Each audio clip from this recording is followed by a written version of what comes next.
Hello, guys, and listen, welcome to the show. Listen, today is a holiday here in Canada. It's Monday, July 2nd. Uh, should be, no, well, yeah, sorry, Monday, July 1st is our holiday, but we carry it over onto Monday, too. It's a long weekend, right? So, anyway, I really want to wish you guys down in the United States a happy July 4th, and it's coming right up. Probably going to have a holiday weekend this weekend. It starts on Wednesday, Wednesday the 4th, July 4th, and it's going to probably, will it extend out, I think, into the weekend? Anyway, because it falls midweek this year. The 4th is on a Wednesday.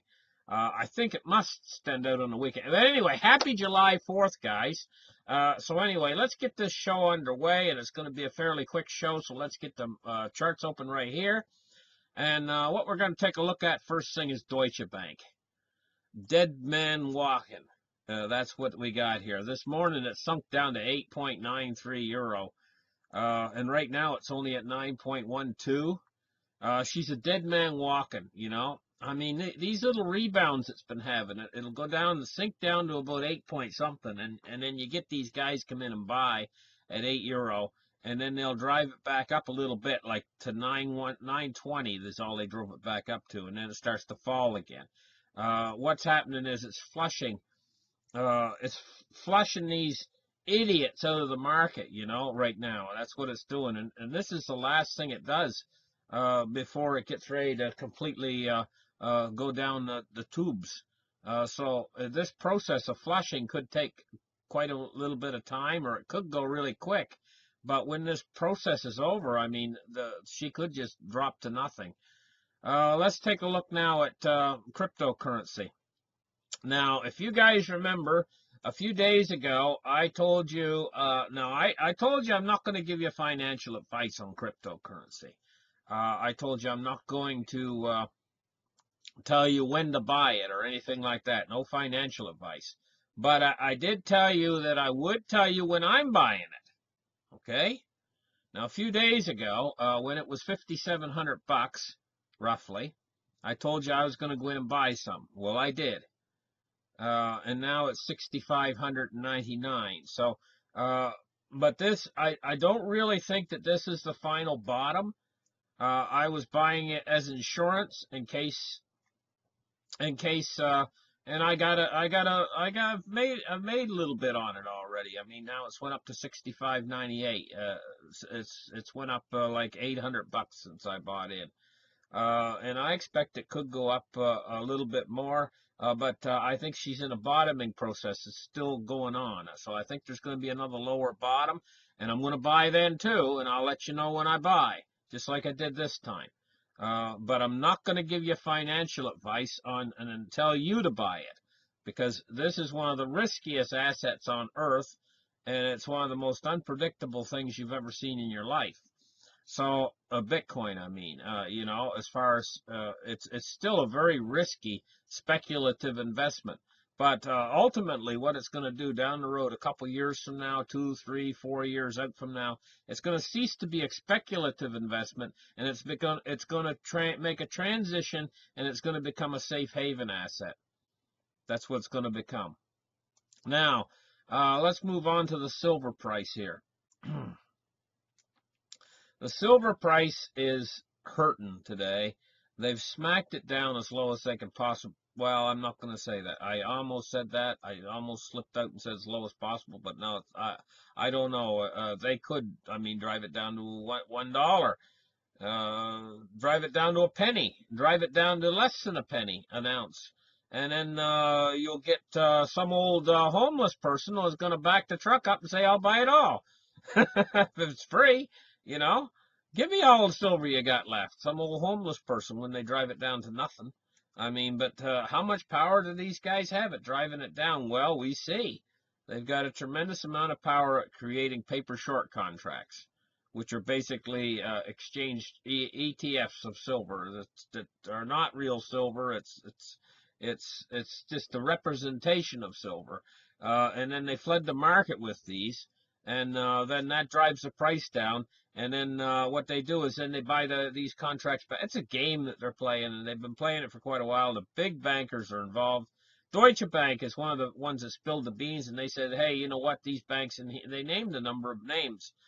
This is one of the reasons why I think Deutsche Bank's going down. This is payback, Deutsche Bank. This is payback. They're going to take Deutsche Bank down, and I don't think anybody's going to come in and save Deutsche Bank. I think Deutsche Bank's going down, and I think this is going to cause a tremendous problems in Europe. But that could be a benefit to the United States. You know, if Europe goes down, it could be a benefit to the United States. This is a war going on right now. It's a trade war, and it's escalating rather rapidly. And this all could be parts of this trade war. The fact that things are not the same as they used to be. Things have drastically changed in the last since Donald Trump's been elected. Now, let's take a look here at the Dow Jones Industrial Average. She's down 114 points on the day today. She's in this range that she's been in for quite a while now, going back to February 8th, and it looks to me like it's getting toward the bottom end of this range that it's been in. Now, let's take a look at oil. 73.71. She's riding high, boys, riding high. Trump has told the Saudi leaders that they have to increase production. And this is going to be a true test to their oil wells. You know, I think that they've been pumping a lot of seawater down in there to increase the pressure. And I think that they're soon going to be scraping the bottom of the barrel in Saudi Arabia. That's what I think. That's my personal opinion on that. Now, bonds and rates. We're looking at the bonds on the shorter yield going up. The yields are climbing on the short end, but on the long end they're dropping. So it's a mixed bag today a little bit. This surprises me that the U.S. 30-year is still under 3% when quantitative tightening is getting ready to really tighten.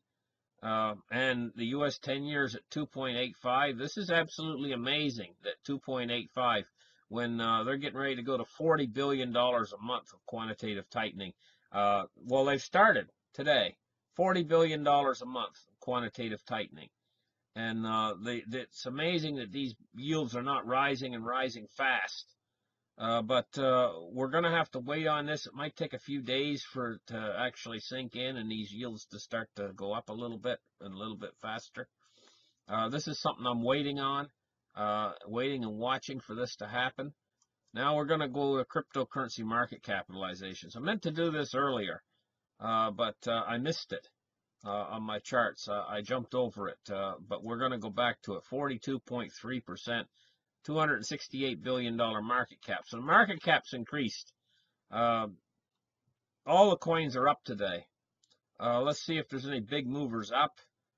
Some of the big movers up. Bitcoin's not such a big mover at 4.64%, up to $6,600. But the big movers are EOS is a big mover, up 8.91%. That's a nice little move. Litecoin's 5.92%. IOTA's got a pretty good move, 8.88%, $1.13. Bitcoin Cash has made a nice little move, 7.34% up. Let me see if any coins are in the red. Nope, we got nothing in the red today. Everything's green. Everything's a go. Everything's moving up very rapidly in price in these coins. So I don't think this is the bull market returning in cryptocurrencies. Now, a lot of guys are going to be out there and they're going to say, hey, we're not going to bull market again, you know. No, I don't think so. I'm not fooled by this. I see this as a bounce upwards and still in a bear. I don't think the bear's ended. I think we got one more bottom, at least one more, maybe one more again after that before we're going to come out of this bear. And so then when we come out of this bear, I think it's a little ways down the line before we come out of this bear. When we come out of this bear, we're going to go into the biggest bull market in history of the world in cryptocurrency. This is what I'm thinking. The biggest bull market in the history of the world. If you don't get in on this, if people don't get in on this, I think they're going to be really, really sad. In on it at least a little bit. This, even if you only dip your toe into it, when this bull market really gets going, this is my opinion only. It's not financial advice, but I think when this bull market really gets going, 2 or 3 years from now, we're going to look back and we're going to say, "Oh my God, you know, just a very small investment could make fortunes." This is going to become really huge, I think, in the future, because I think what's happening is that these coins are positioning themselves just like a man would position himself underneath a building and there's somebody going to fall off the building. You know, the building's on fire. They're all running around with their hair on fire up there on the 31st floor or whatever, and he's positioning himself to try to catch somebody. Say he's going to catch a kid, you know? Well, that's what these things are doing. They're positioning themselves to catch the financial system when it falls. It's getting ready to fall. The dollar's getting ready to fall. And these things are positioning, Bitcoin's positioning itself to become the new world reserve currency. And nobody can see it.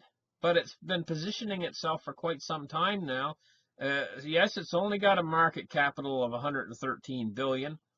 But then again, David took out Goliath. You know, and nobody probably expected that. That stone hit Goliath in the forehead and down he went. And so this is the whole thing. This is what's going on here. Bitcoin will go up and the dollar goes down, and everybody's going to want to get on that up elevator, and it's going to be too late by that time. You're going to buy in, but I mean, you're only going to get such a tiny little fraction. It could come down to a couple of years from now, if you wait that long, when everybody else is buying in and getting out of everything else, you might only get such a tiny little fraction. It's unbelievable for your money. Right now, you could get. Right now, it seems pricey, but I would say today, don't buy it when it's on the uptick. Buy it when it's making a bottom. Now that's what I did a few days ago. I bought not a few days ago, but back when it was 5,700, and now it's 6,600. I bought when it was, I watched it. You watch it. You watch when it's making a bottom, and that's when you go in, you grab a little bit. And I think you're going to get, I'm not absolutely certain you're going to get any more opportunities, but you might. I think it's a high probability that we're going to see another bottom yet. And it's going to present another buying opportunity. And it'll probably be a little bit lower than the last bottom that I just bought in at 5,700. It's probably going to be down lower than that, the next buying opportunity. So you got to wait for it. You got to be patient. To make money, you got to be patient, and you got to watch and keep your eyes open. Now let's take a look here at the U.S. dollar index, 95.09. And she's up and she's riding high. Anything over 95 right now is high, but I was predicting quite a while ago, I was predicting 96 in the US dollar index, and we've almost struck that mark. We're almost up to it. I really didn't think it was going to go too much over 96, but now at this point, I'm thinking that it could actually exceed that. It could actually exceed its highs, like I think its high was 103. I'm thinking it could actually exceed those highs yet. But listen, don't go getting cocky or confident about the U.S. dollar just because it rides high like that, because what goes up can come down, and it can come down with a tremendous crash, and I think that's what's going to happen. It's just a matter of when the Fed relents on these programs of quantitative tightening, and they go back to economic stimulus again. But this time, a new type of stimulus we've never seen before, called helicopter money. We've heard about it, but we haven't seen it. You're going to see it. It's getting ready to come. A guaranteed income for everyone in the world. All you got to do is be able to fog a piece of mirror. So they hold a mirror in front of your face, and they pull the mirror away and they look, and if they see fog on the mirror, you qualify for the guaranteed income. And it's probably going to be more money than you'd make working at McDonald's. So I don't know how this is going to actually work in feasible terms, because it's almost like the old saying, somebody trying to pull themselves up by their own bootstraps, you know. They think they can fly, and they try to grab their boots and pull up real hard on their boots trying to fly. And the guy might be a weightlifter. He says, I can lift 300 pounds, and I only weigh 100 pounds. I should be able to fly if I grab my boots and pull real hard. I mean, it doesn't work that way, though. And this will not work trying to make everyone rich by giving them all money. It's not going to work. The only way you can really become rich is by doing real work. And this will be found out in the end, but what it's going to cause is a hyperinflation, ultimately. So they're going to try it. They're going to try to do it. They're going to try the universal income or basic income or whatever in the heck they want to call it. But it's not just that. Also, it's going to be, they've already done their tax return money from the taxes. They've already done that, but they're going to increase that. That's going to be part of the package deals of this helicopter money. And this helicopter money is, in effect, another thing they'll pull with the helicopter money I failed to mention in my other shows is they're probably just going to give you a credit card. They've already tried this out in Europe. They've done test programs. They just basically give you a credit card that is zero interest rate to pay back on the credit card. It's government issued like credit cards. It's like a Visa card that just basically it's zero. You don't have to pay it back. You don't have to pay back any interest. There's no interest on it. They actually did this in Europe to try to. They've already done this in Europe, but it could spread worldwide, where they actually give you a credit card with, say, a $20,000 credit limit on it, and there's no interest on it. It's interest free, and so you pay it back when you feel like paying it back, and there's no. They're basically giving you money because it's like they can't attach you on it, but the thing is this is not part of their effort. Their effort is just to get the money out there. See, when you use the credit card, say they give you that credit card, what does it cost them? Well, it costs them the amount of that plastic it takes to create the credit card. So that's less than a penny for them, their cost.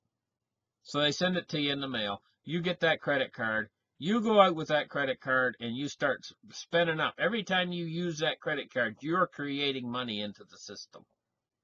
You're creating money, and you're creating inflation.